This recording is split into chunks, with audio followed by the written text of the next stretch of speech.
dunia pun ke arah sana ya. Saya tahun lalu menjadi pembicara di Forum Wakaf Dunia ya, mewakili Indonesia karena Pak Nuh ketika itu berhalangan. Kemudian saya didaulat dengan teman-teman ASEAN untuk bicara tentang wakaf. Dan semuanya mengatakan wakaf itu adalah the next picture of Islamic economics ya. Kita dulu pada saat itu kita dibagi dalam beberapa zona ya. Zona ASEAN, Indonesia, Malaysia, Brunei, Thailand, Filipina itu bicara satu grup.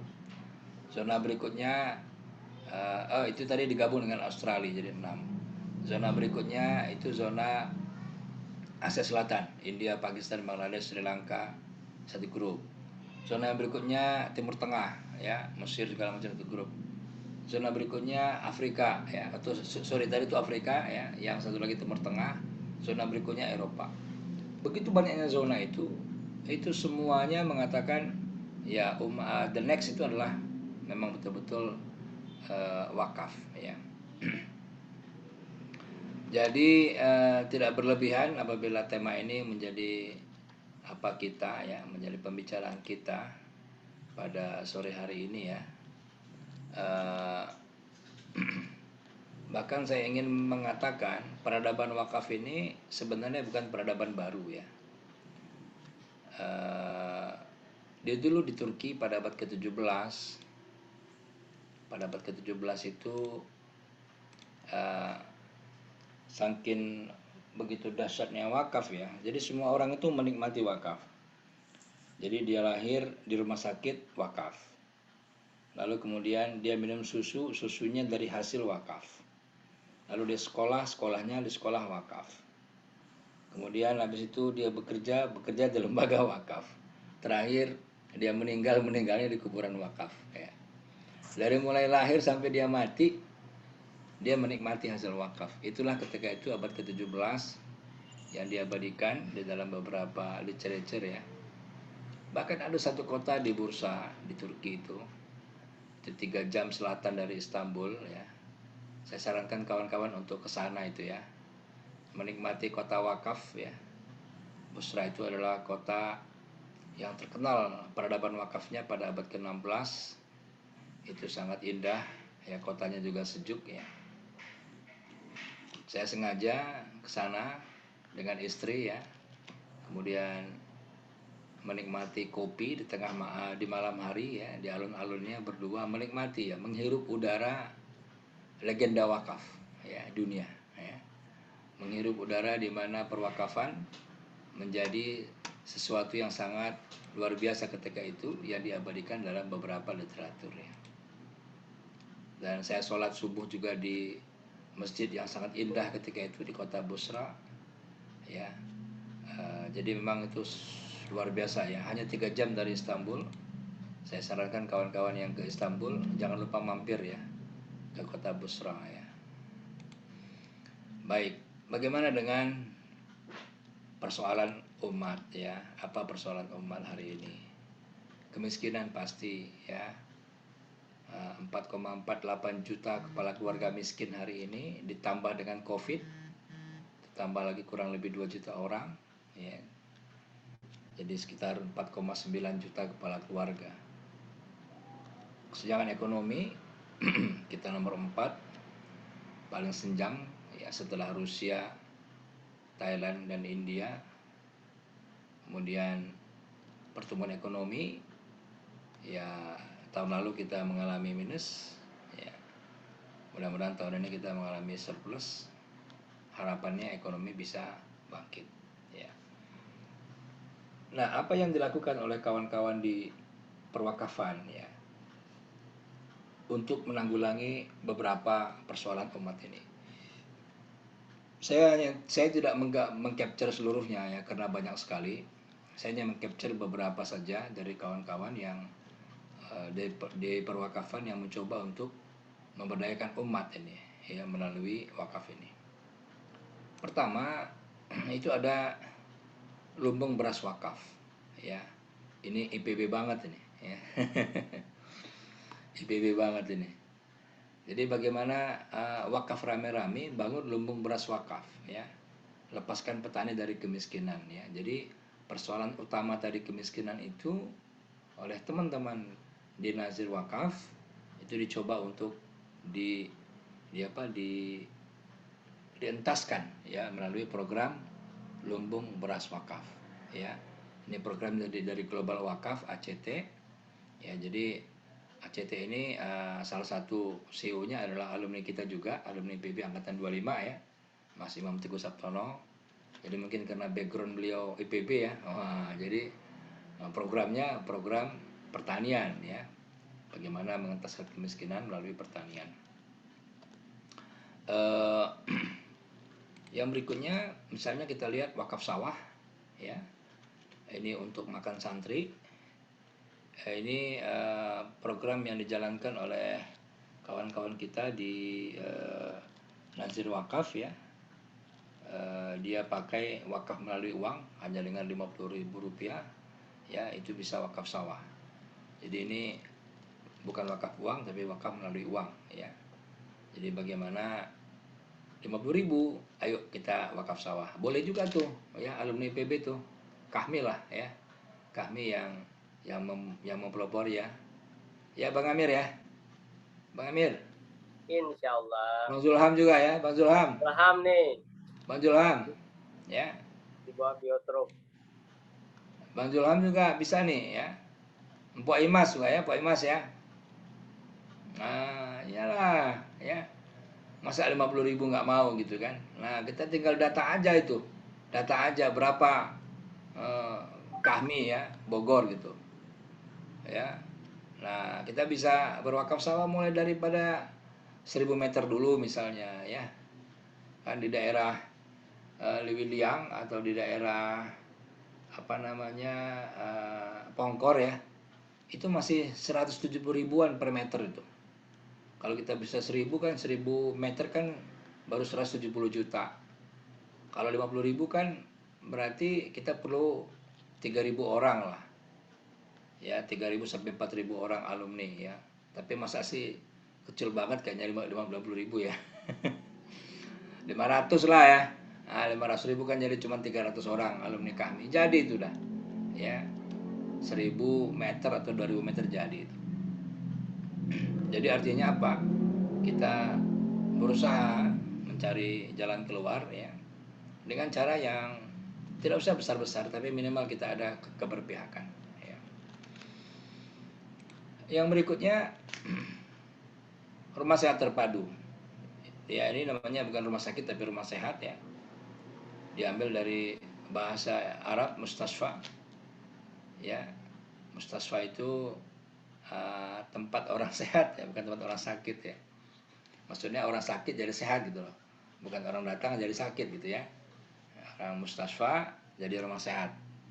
Ini di nazirnya adalah dompet duafa ya, yang mendirikan rumah sakit sehat terpadu ini di Parung ya. Kalau kita dari sini sebelah kiri itu ada rumah sehat terpadu. Nah di sini orang-orang miskin bolehlah gratis di sini ya. Asal tunjukkan nggak apa miskinnya maka dia gratis. Jadi untuk pemberdayaan umat melalui kesehatan dilakukan dengan mendirikan rumah sakit serupa. Dan dompet duafa hari ini sudah mengelola 7 rumah sakit. Mereka buat satu PT yang mengelola rumah sakit yang ada ya. Jadi sangat berkembangnya, mereka sudah kelola 7 rumah sakit di seluruh Indonesia. Yang berikutnya wakaf pendidikan ya. Ini Al-Azhar ya. Al-Azhar Indonesia UAI, yang rektornya juga alumni kita ya, satu jurusan sama saya ya, statistik, Pak Asep Saifuddin. Itu juga beberapa program wakaf ya yang ada untuk mengembangkan dunia pendidikan. Kemudian kita lihat lagi misalnya program wakaf ya PAWI ya. Ini PAWI ini dia aneh, bukan aneh, dia unik ya. Uniknya apa? Dia melakukan pemberdayaan umat melalui sanitasi ya, sumber air bersih, jamban sehat. Kita lihat ya before-nya dan after-nya ya. Nah, before-nya sembarangan ya, after-nya dibuat bagus ya. Bukan hanya itu, juga dia melakukan sarana sumber air bersih. Menarik juga ini di daerah NTT ya, itu wakaf cahaya ya, wakaf Al-Quran dan tebar cahaya ya. Ini apa, ini pemenuhan kebutuhan listrik bagi orang-orang yang tidak kenal listrik ya. Begitu banyaknya orang-orang yang di pedalaman yang tidak punya listrik, ada istilahnya gerakan wakaf tebar cahaya ya. Ini juga diinisiasi oleh kawan-kawan dari perwakafan, bagaimana supaya mereka bisa menikmati cahaya. Ada lagi, nah ini yang sering kita lihat ya, foto-foto jembatan-jembatan yang memang harus segera diapain ya. Ini wakaf jembatan ya, tadinya ini jembatannya hanya satu tali, satu bambu gitu ya, sekarang menjadi bagus, menjadi jembatan gantung seperti ini yang ditujukan untuk menjadi wakaf jembatan ya.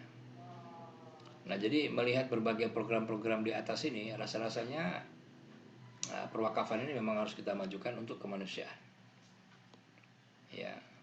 Apa bedanya zakat dengan wakaf? Nah, gitu ya. Ada orang sering bertanya itu kepada saya, apa bedanya zakat dengan wakaf?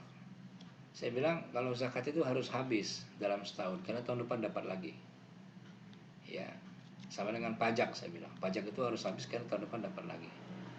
Tapi kalau wakaf itu harus abadi ya, ditahan dia ya, ditahan dia, lalu kemanfaatannya yang boleh kita ambil, kita lakukan ya, sehingga tidak berlebihan apabila wakaf itu disebut amal jariah, amal yang berketerusan ya, amal yang kalau kita meninggal pahalanya terus mengalir seperti air mengalir.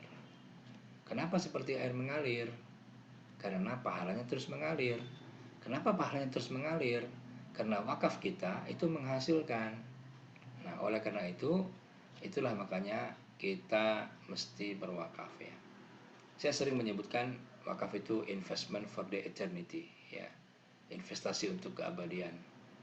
Kita untuk hidup 60 tahun, 70 tahun kita menabung. Saya yakin di ruangan ini tidak ada yang tidak menabung untuk hari tua. Semuanya pasti menabung dengan berbagai bentuk. Ada yang beli asuransi, ada yang mungkin dia main saham, ada yang mungkin tabung emas, ada yang mungkin properti ya, rumah atau sawah. Yang intinya adalah untuk hari tuanya, dengan alasan bebas finansial ya. Tetapi banyak orang luput untuk hari akhiratnya, untuk for the eternity-nya ya. Apa kira-kira investasi kita untuk keabadian kita? Karena sesungguhnya begitu kita diciptakan oleh Allah, begitu Allah hembuskan ruhnya ke dalam perut ibu kita selama 4 bulan itu, dalam kehamilan 4 bulan ditiupkan ruhnya, maka ruh itu menjadi proyek abadi ya, tidak akan mati. Yang mati adalah fisik kita, jasad kita, tapi ruh kita terus proyek abadi. Nah, oleh karena itu perwakafan merupakan sesuatu yang sangat-sangat dilakukan dan dicintai oleh para sahabat, sehingga semua sahabat itu berwakaf ya, tidak ada satupun yang tidak berwakaf. Coba kita lihat surat Yasin ayat 12 ya. Surat Yasin ayat 12 ya.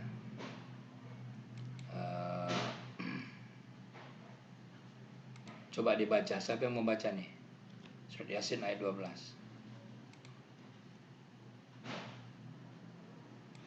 Mas Rama.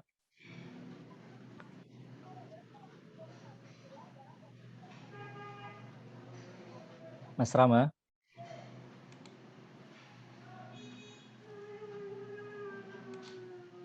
Ayo dibaca. Ayo, Mas Rama.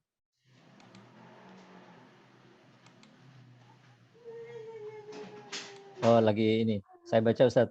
Ya, silakan. A'udzu billahi minasyaitonir rajim. Inna nahnu nuhyil mauta wa naktubu ma qaddamu wa atharahum wa kulla syai'in ahsaynahu fi imamin mubin. Ya. Apa artinya? Sungguh kamilah yang menghidupkan orang-orang yang mati dan kamilah yang mencatat apa yang telah mereka kerjakan dan bekas-bekas yang mereka tinggalkan. Dan segala sesuatu kami kumpulkan dalam kitab yang jelas, Lauh Mahfuz. Iya, iya. Jadi Allah mencatat bekas-bekas yang kita tinggalkan. Itulah dia wakaf itu. Ya, apabila kita berwakaf, maka kita meninggalkan bekas-bekas. Ya, mungkin saja kita sudah di dalam liang kubur, tapi bekas-bekas amal kita Allah catat dengan baik lewat wakaf itu, dan kemudian menjadi nisan yang maha indah. Ya, di Serang ada rumah sakit namanya Rumah Sakit Ahmad Wardi, karena yang berwakaf namanya Ahmad Wardi. Ahmad Wardi sudah di dalam tanah, sudah lama meninggal dunia, tapi batu nisan yang indah tertera di atas nama Rumah Sakit Mata Ahmad Wardi. Di Semarang ada Rumah Sakit Muhammadiyah Rumani. Kiai Rumani adalah seorang Kiai NU yang mewakafkan tanahnya untuk Muhammadiyah. Lalu Muhammadiyah membangun rumah sakit di situ dan memberi nama Rumah Sakit Rumani. Kiai Rumani sudah meninggal dunia lama, tapi namanya terpatri indah sebagai batu nisan yang maha indah menjadi Rumah Sakit Rumani. Semua kita hari ini bisa berpikir wakaf, dan semua kita hari ini bisa membuat proyek wakaf kita sebelum kita dipanggil Allah SWT. Jadi kawan-kawan sekalian, menurut saya ya, orang cerdas itu adalah orang yang berwakaf, ya. Jadi wakaf itu menurut saya adalah amalan orang cerdas. Kenapa? Karena tadi dalam surat apa tadi, Yasin tadi itu sangat jelas, ya, bahwasanya Allah mencatat semua bekas-bekas amal kita, sehingga apabila bekas-bekas amal kita itu Allah catat dan itu menjadi bukti nanti di hari akhirat, maka kita bisa mengatakan ini amal-amal saya gitu. Ada hujah kita gitu. Ya, ada hujah kita ke situ. Jadi menurut saya ya, wakaf itu adalah amalan orang cerdas. Jadi orang cerdas itu menurut saya, orang cerdas pasti berwakaf ya. Bukan orang cerdas minum tolak angin ya. Saya kok dengar iklan itu dalam kepala saya, orang cerdas itu sering masuk angin gitu. Jadi orang pinter sering masuk angin. Makanya minum tolak angin ya. Jadi orang cerdas itu pasti berwakaf ya. Mari kita lihat hadis riwayat Ibnu Majah. Ya. Di sini dijelaskan ketika itu ada seorang Ansor. Seorang Ansor ini dia berjalan dan dia menghampiri majelis Rasulullah. Rasulullah bersama para sahabat lagi ngeriung di satu majelis. Datanglah orang Ansor bertanya. Pertanyaannya menarik. Apa dia bilang? Ya Rasulullah, ayul mu'minin afdal. Wahai Rasulullah, mukmin apa yang paling utama? Mukmin apa yang paling utama? Lalu Rasulullah menjawab, qol ahsanuhum khuluqa. Rasulullah menjawab, orang yang paling baik akhlaknya, ya. Jadi orang yang paling utama ya dalam pandangan Rasulullah adalah orang yang paling baik akhlaknya, apapun profesinya, apapun pendidikannya, apapun hartanya, ya. Tapi kalau dia punya harta tidak baik akhlaknya, tidak utama. Punya titel banyak berderet-deret ya, kalau tidak baik akhlaknya tidak utama. Ya. Punya kekayaan yang luar biasa, kalau tidak baik akhlaknya tidak utama. Oleh karena itu akhlaklah yang paling utama. Ya. Ada yang menarik tuh, permisalan daripada Al-Khawarizmi, seorang ahli matematik. Ini karena yang bicara orang statistik ya, selalu bicaranya matematik ya. Al-Khawarizmi mengatakan begini, ketika seseorang itu memilih pasangannya, kan ada 4 ya, ada 4 alasan kita memilih pasangan kita kan. Pertama karena akhlaknya atau agamanya ya, yang kedua karena kecantikan atau ketampanan, yang ketiga karena apa? Karena kekayaan ya, kekayaan. Yang keempat karena Nasabnya. keturunan nasab ya. Jadi Al-Khawarizmi bilang begini, kalau ada dalam pasangan itu, dalam orang itu ada akhlaknya, fahuwa wahid, maka dia bernilai 1. Satu ya, satu. Lalu apabila dia memiliki jamal ya, kecantikan, ketampanan, maka tambah 0 di belakang angka 1. Jadi 10 nilainya. Apabila dia memiliki kekayaan, orang kaya, agnia, maka tambah 0 lagi di belakangnya, jadi 100. Apabila dia orang yang nasabnya mulia, keturunan bangsawan, keturunan orang-orang hebat, maka tambah lagi 0 di belakang, jadi 1000. Nah, gitu ya. Luar biasa ya permisalannya. Tetapi apabila akhlaknya buruk, ya, fazahaba wahid, maka dia akan hilang yang satu, maka tinggal 0 berderet-deret yang tidak ada artinya. Subhanallah. Menarik gitu. Ya, ungkapan dari Al-Khawarizmi ketika bicara tentang keutamaan akhlak. Begitu mendengar jawaban Rasulullah, orang yang paling baik itu orang yang paling utama, orang yang paling baik akhlaknya. Orang Ansor itu enggak puas, nanya lagi, ya Rasulullah, ayyul mu'minina aqyas. Mukmin apa yang paling cerdas? Masya Allah. Nanya lagi dia. Ya. Maka langsung dijawab oleh Rasulullah, qol aktsaruhum lil mauti dzikra wa ahsanuhum lima ba'dahu istiqdadan. Orang yang paling banyak ingat kematian dan orang yang paling baik mempersiapkan kematiannya itu. Masya Allah ya. Aktsaruhum lil mauti dzikra, yang paling banyak ingat kematian, wa ahsanuhum lima ba'dahu istiqdadan, dan yang paling baik persiapannya untuk menghadapi kematian itu. Ulaikal aqyas, itulah orang-orang yang cerdas. Nah, itu ya dalam hadis riwayat Ibnu Majah. Jadi orang cerdas itu orang yang paling banyak ingat kematian dan paling baik mempersiapkannya. Ya sama dengan kalau kita ujian dulu ya, tiap Sabtu ya. Emir ya, tiap Sabtu Emir ya. Itu hari Jumat pun masuk kuliah kan, yang dosen yang ngomong apa, kita belajarnya apa di kelas gitu kan. Karena kita mempersiapkan ujian Sabtu jangan sampai jeblok kan gitu ya. Nah, jangan sampai kita gagal gitu. Jadi kita siapkan. Nah, orang yang paling baik adalah orang yang mempersiapkan kematian itu. Jadi ada manajemen kematian ya. Nah, di dalam buku saya yang paling baru ya, yang hari ini terbit, itu manajemen kematian daripada Nabi Yakub ya. Itu luar biasa. Nanti akan kita bahaslah perlahan-lahan ya. Nah, dalam hadis yang kedua, hadis riwayat Muslim,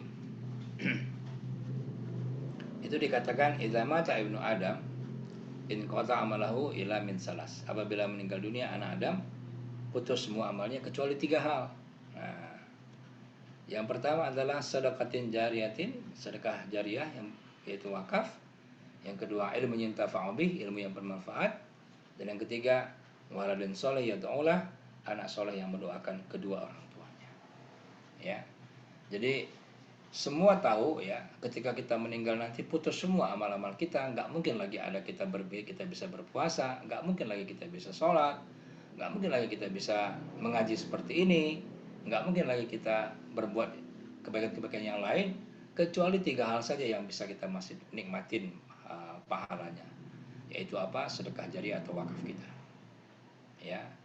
Yang kedua ilmu yang bermanfaat ya, tapi tidak semua juga orang punya ilmu. Yang ketiga anak yang soleh ya, tidak semua juga orang punya anak. Tapi harta insya Allah semua orang punya harta, tinggal bagaimana dia berniat untuk mewakafkannya. Nah, dari sini, dari 2 hadis ini saya mencoba menggunakan kaidah silogisme. Silogisme dalam matematika. Dulu kita belajar waktu pengantar matematik itu. Ya. Masih ingat nggak, Mir? Yang mana, Pak? Yang yang ini nih. Masih ingat nggak yang ini nih? Nah, ini nih. Oh, premis. Masih ingat nggak? Ya, siap. Ingat ya? Logika dasar. Logika dasar. Ya. Jika A maka B, premis 1. Premis 2 jika B maka C. Premis 3 jika C maka D. Maka kesimpulannya apa? Jika A maka D, gitu kan. Nah, kita lihat sekarang di mana silogisme perwakafan ini. Ini dia, ya. Bisa dibaca nggak, Mir? Siap. Coba baca, Mir. Ya. Coba dibaca, coba. Siap. Premis A, orang cerdas adalah orang yang selalu ingat pada kematian. Premis premis 2, orang yang selalu ingat kematian pasti mempersiapkan kematian itu sendiri.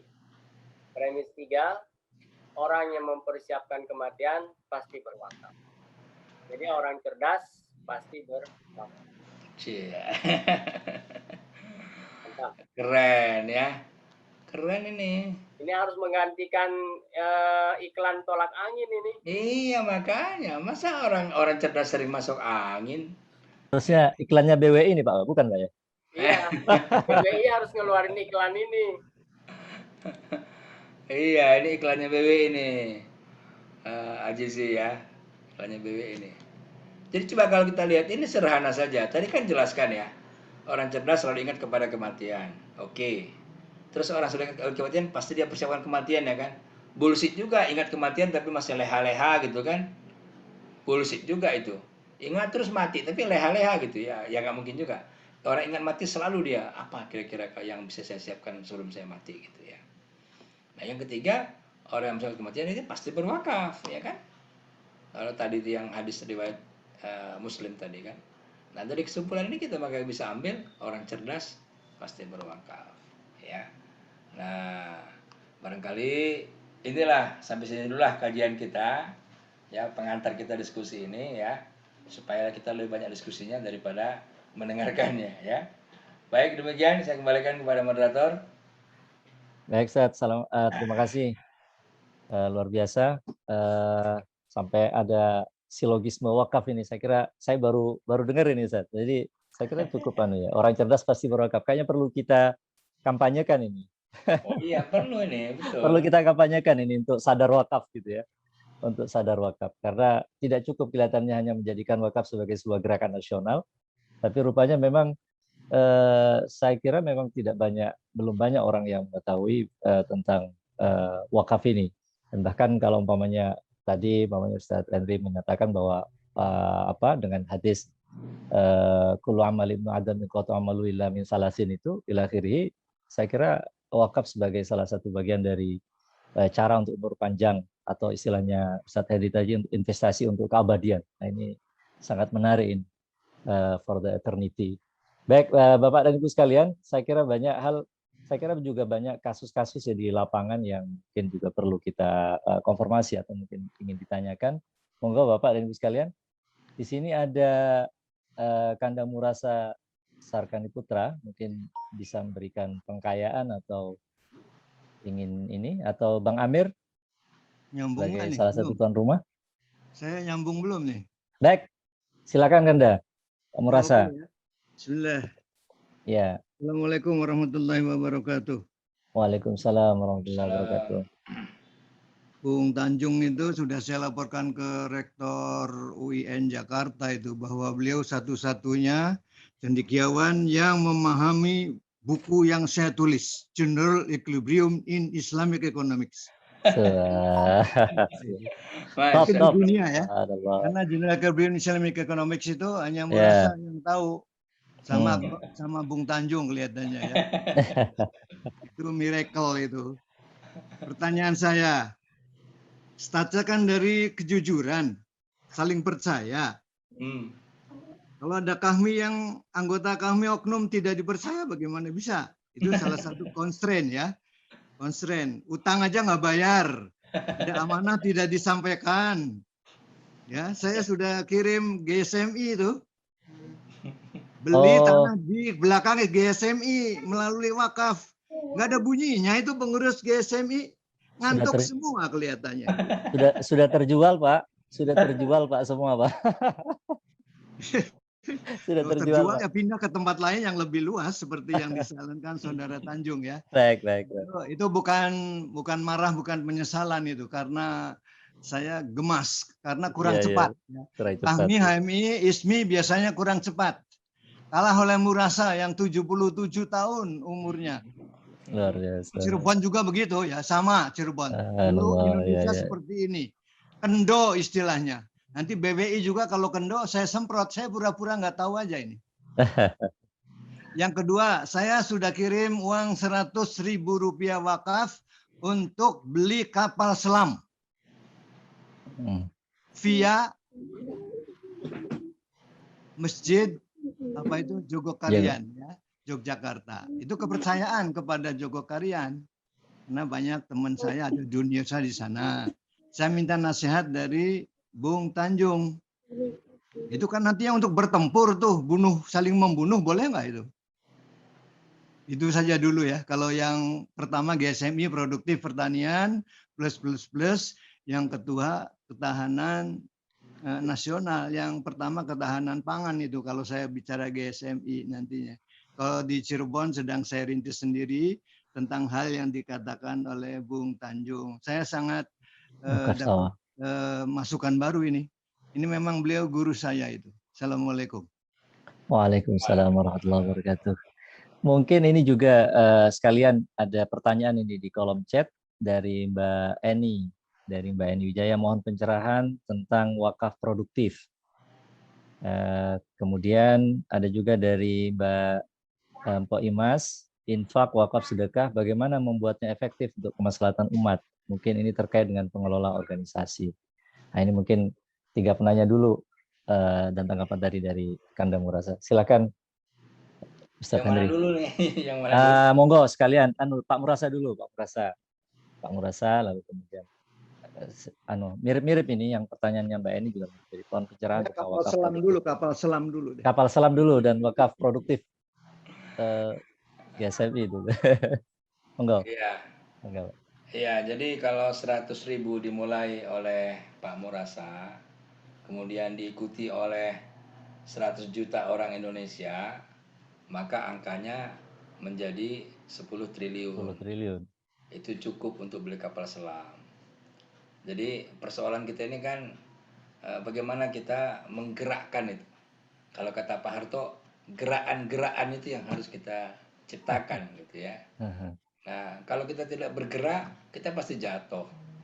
Kita naik sepeda, berhenti goes atau kita berhenti sepedanya, kita jatuh. Ya, oleh karena itu kita harus terus bergerak ya. Saya yakin ini berkah umur Kanda Murasa ini karena terus bergerak beliau. Bergerak otaknya, bergerak fisiknya ya. Bergerak semuanya, jadi terus dia mengalir ya. Tolong dicatat saya masih muda, baru 77 ya. Baru 77. Kalau dalam hadisnya itu sudah bonus itu ya. Bonus banyak, alhamdulillah. Dalam satu hadis, amar ummati ma baina sitin ila sab'in. Rasulullah mengatakan umur umatku antara 60 sampai 70 tahun saja. Tapi Rasulullah bilang wa qulu yajuzu dzalik. Jadi sedikit yang lebih daripada itu. Ada sih ada tapi sedikit. Itulah diantaranya Kanda Sarkani ini ya. Luar biasa. Jadi barangkali itu harus kita tiru ya, gerakan-gerakan seperti itu. Terkait dengan nanti juga pertanyaan tentang infak sedekah, ya bagaimana kita ngelola. Kita selama ini ngelola sedekah itu kan ambil habiskan. Kita nggak pernah berpikir untuk menjadikan mesin gitu loh, engine-nya gitu. Itulah wakaf sebenarnya. Makanya kenapa namanya sedekah jariah? Itu kan sedekah juga sebenarnya. Wakaf itu sedekah juga. Tapi jariah dia. Kenapa? Karena pokoknya ditahan, jadikan mesin untuk menghasilkan duit gitu. Ya, untuk menghasilkan sesuatu gitu. Sawah misalnya, sawah kita wakafkan, sawah ditanam, menghasilkan sawah, menghasilkan padi, beras dan sebagainya. Dan terus menghasilkan terus tiap-tiap tahun. Ya. Kalau di Saudi ada Sulaiman Al-Rajhi, orang terkaya nomor 10 ya di dunia. Itu dia mewakafkan 200.000 batang kurmanya itu dalam satu kawasan. Sehingga oleh Guinness Book of Record dicatat sebagai aset kebun kurma terluas di dunia yang diwakafkan ya. Itu di provinsi Riyadh ya, di Saudi Arabia. Nah, jadi artinya apa? Artinya zakat, infak sedekah itu mestinya kita jangan langsung kita salurkan. Ya. Saya sering mengkritik teman-teman yang selalu berbagi-bagi receh-receh gitu ya, misalkan bagi-bagi sembako ke orang-orang miskin ya, dalam jumlah yang sangat banyak, 5.000 paket, 10.000 paket. Bukan itu sebenarnya esensi daripada sedekah itu ya. Esensi sedekah itu bagaimana kita bisa bagaimana kita bisa memberdayakan umat sebenarnya ya. Jadi daripada kita bagi satu paket 50.000, kenapa nggak kita panggil pengangguran, kita kasih dia uang 5 juta, ente usaha, ya kan? Sehingga dia besok tidak lagi jadi pengangguran gitu. Jadi konsep-konsep seperti itu kan hanya bisa mungkin kalau kita bisa kelola dana wakaf yang dia terus bisa menghasilkan. Itu menurut saya ya. Terus tadi dari siapa lagi? Tentang wakaf produktif. Wakaf produktif. Ya, itu wakaf produktif tadi ya. Jadi wakaf kita tahan pokoknya, ya, lalu kita sedekahkan hasilnya. Jadi pokoknya dia yang wakaf menghasilkan lah ya. Karena ketika ayat tentang wakaf turun Ali Imran 92, itu juga sahabat yang pertama datang adalah Abu Talha. Dia apa yang dia wakafkan? Kebun kormanya. Produktif gitu loh. Produktif, bukan tidak produktif gitu. Nah, saya nggak ngerti kenapa sekarang nih wakaf itu dikerdilkan hanya menjadi wakaf masjid, hanya menjadi wakaf makam, dan hanya menjadi wakaf madrasah gitu. Ya, ini menurut saya ada kontribusi para penjajah ya, karena tidak ingin ekonomi kita bangkit. Jadi dia kerdilkan ke hal-hal sosial, bukan ke ekonomi, supaya ekonomi kita begitu-begitu saja gitu.